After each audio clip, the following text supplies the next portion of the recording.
54 বছর পরে এই একটা সময় আসছে, যে সময় উলামায়ে কেরাম সহ যত ইসলাম প্রিয় তৌহিদি জনতা আছে সবাই এক হওয়ার সময় আসছে। এখন আর ভুল সিদ্ধান্ত নিলে হবে না। আজকে আপনাদের সামনে আমি হয়তো দিনের কথা বলতেছি, আবার যদি ভুল করেন এই মাদকটিতে আমি ইসলামের কথা বলার জন্য স্টেজে জায়গা নাও পাইতে পারি। তাহলে এখন কারা আসবে যারা আমাদের বয়ান বন্ধ করবে, যারা ইসলামের কথা বন্ধ করবে? এরকম আসার সম্ভাবনা কাজে ভুল সিদ্ধান্তের মধ্যে আমরা কেউ যাব না।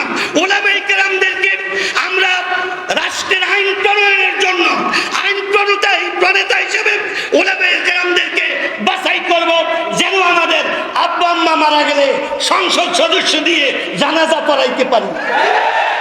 যেখানে এমপি সাহেব যাবেন ওই জায়গায় নামাজের সময় হইলে এমপি সাহেব নামাজ পড়াবেন।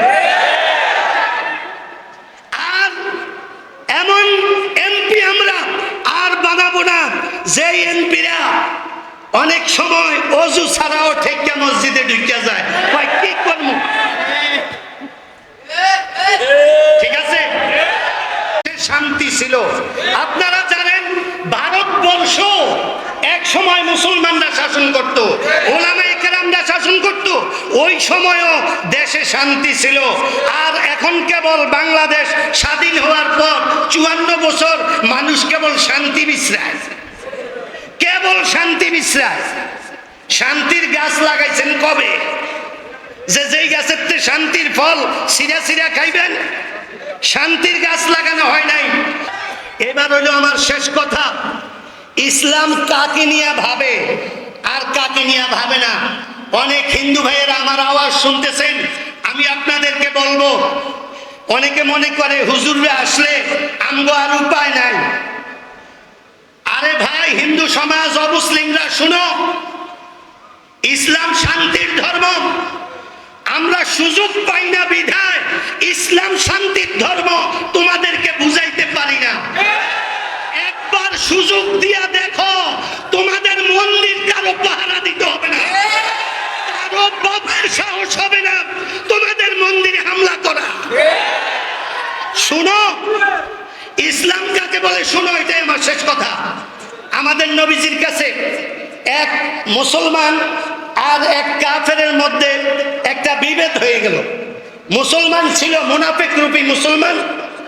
এই মুসলমানের যখন বিভেদ নিয়ে, মুসলমানটা অন্যায়ের পক্ষে ছিল, সে সৎ ছিল না। সে বলল যে এটার বিচার আমি মুহাম্মদ সাল্লাল্লাহু আলাইহি ইসলামের কাছে দিতে চাই। কাফেরে বলল ঠিক আছে, আমি রাজি আছি। কারণ ওই কাফেরের ধারণা ছিল মুহাম্মদ হইছে এমন এক ধর্মের লিডার যে ধর্মের মধ্যে কোনো অন্যায় বিচার হয় না। কাফের আর মুসলিম চলে আসলো নবীজির কাছে। নবীজি কাফেরকে বললেন, তুমি বলো কি ঘটনা। কাফের বলল, তার ঘটনা শুনাইল। নবীজি মুসলমানকে বললেন, সে যে বর্ণনা দিছে তার বর্ণনা কি সত্য? তখন সে বলে উঠলো যে সত্য। সত্যই যেহেতু বলছে, মুসলমানের নবীজির কাছে আসার কারণ কি? নবীজির কাছে আসার কারণ ছিল, আমি যেহেতু মুসলমান, মুহাম্মদ সাল্লাল্লাহু আলাইহি ওয়াসাল্লাম মুসলমান, উনি আমার পক্ষে রায় দিয়ে দেন।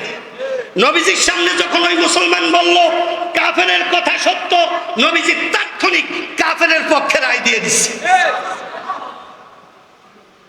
এখান থেকে বাইরে এই রাস্তার যাইয়া মুসলমানের মধ্যে আবার শয়তানি ঢুকলো।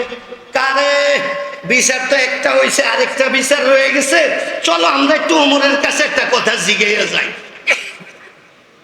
ওই কাফেরের মনের মধ্যে একটা বিশ্বাস ছিল যে নবীর আদর্শে হযরত ওমর চলে, ওই নবীর আদর্শ উপরে যেহেতু থাকে, মুহাম্মদ যে রায় দিছে সততার উপরে, ওমরও সেই রায় দিবে।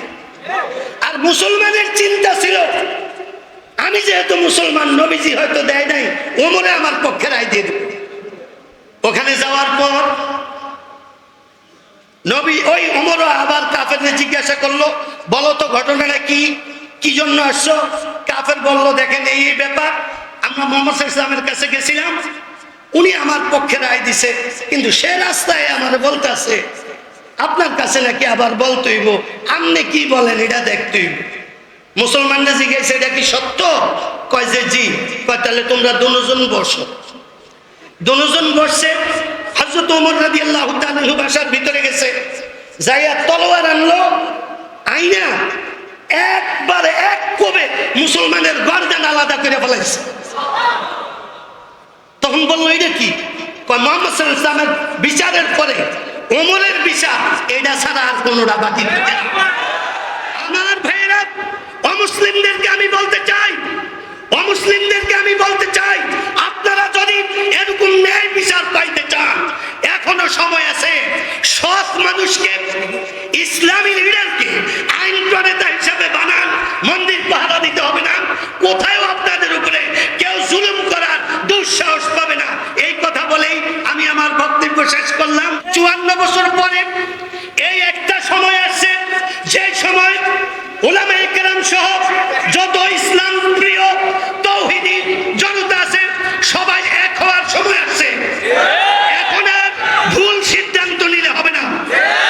আজকে আপনাদের সামনে আমি হয়তো দিনের কথা বলতেছি, আবার যদি ভুল করেন এই মাদকটিতে আমি ইসলামের কথা বলার জন্য স্টেজে জায়গা নাও পাইতে পারি।